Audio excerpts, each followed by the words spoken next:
February 23rd, and all of the abortion death anniversaries I have today are from an assortment of illegal abortions, and I have very little information on any of them. But I'll share what I can and some of my reflections.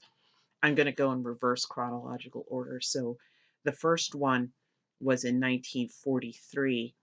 On Valentine's Day of 1943, Amelia, who was a 34-year-old mother of four, went to Dr. Anthony Renda in New York, and she died 9 days later in a hospital. Now, Renda was the author of 3 books on obstetrics. This guy was not um, low tier here, but he was a smart doctor and a stupid crook because he went to the police when Amelia's widower tried to shake him down for funeral expenses. So that's how he got caught. Um, he went to the cops himself. Um, Moving backward before is to 1928, and this was in Chicago, and I just found out about this one probably on the Homicide in Chicago Interactive Database. Um, the 26-year-old waitress named Martha, who, according to the Homicide in Chicago Internet Database, the perpetrator wasn't identified. And we have another Chicago one in 1917. This one, a 28-year-old young woman named Bertha, who worked as a maid, died at Chicago's Garfield Park Hospital from a uterine perforation caused by an abortion, and Dr. John Van Valkenburg was implicated in that case. I have not been able to find that anything happened to him as a result of that. And then let's scroll down. 1 year earlier, I guess this again. This one's not Chicago, but it is Illinois. 26-year-old Dr. Lester Lemuel Long, that's a tongue twister of a name, married a young woman named Helen, the daughter of a circuit court judge. They were married in Cambridge, Illinois in December of 1915, but by February of 1916, the neighbors started to gossip about a premature baby bump, so Lester decided that he was going to get rid of that baby bump by doing an abortion. But Helen died as a result. The news coverage paints a very pathetic picture of the young man so distraught at his wife's death that it took the police 5 minutes to calm him down enough to tell him he was under arrest. I haven't found any evidence that the case went to trial, though. Back to Chicago, I just have a tiny newspaper snippet on this.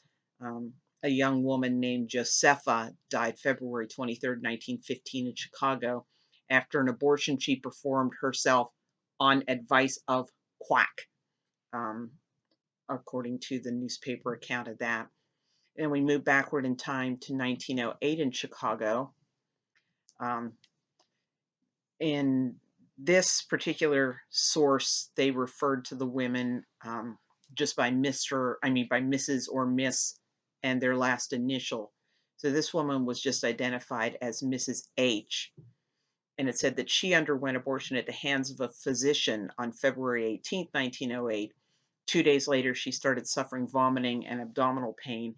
Then on February 23rd, she arrived at Cook County Hospital in stuporous condition. 2 hours after admission,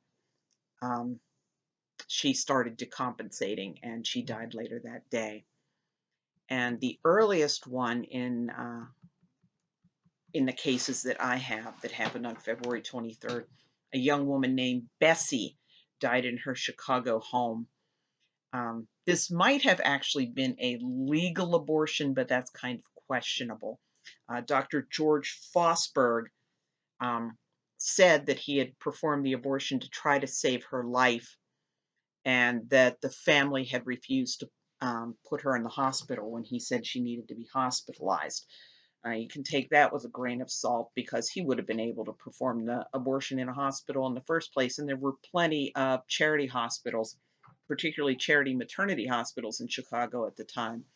So finances would certainly not have kept the family from hospitalizing Bessie.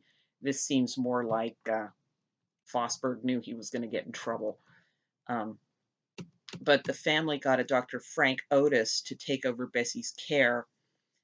He was the attending physician at the time of her death. He notified the health department about what had happened. But the coroner's jury were not able to determine for sure whether or not Fosberg was lying when he said he'd been attempting to save Bessie's life, so a verdict was issued as open. But this left Fosberg free to be implicated in the 1916 abortion death of a young woman named Pauline.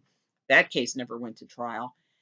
And then Fosberg lost his license to practice medicine after being convicted of bank fraud. And then after he was released from prison, he opened a boarding house where evidently he started doing abortions there and performed a fatal abortion in 1944. So, pro-lifers, criminalization isn't going to do the trick. We also have to keep an eye on these guys. And it's just like the state totally blew off everything Kermit Gosnell was doing. If there's no will to prosecute, these people are going to get away with this stuff.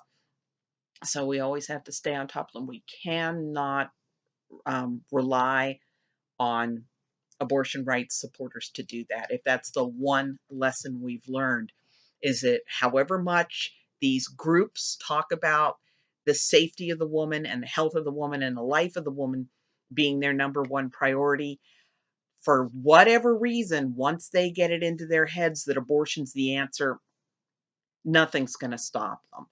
Um, in some cases, not even the woman not wanting the abortion. They they're not going to get her past the quack and get her to someplace safe.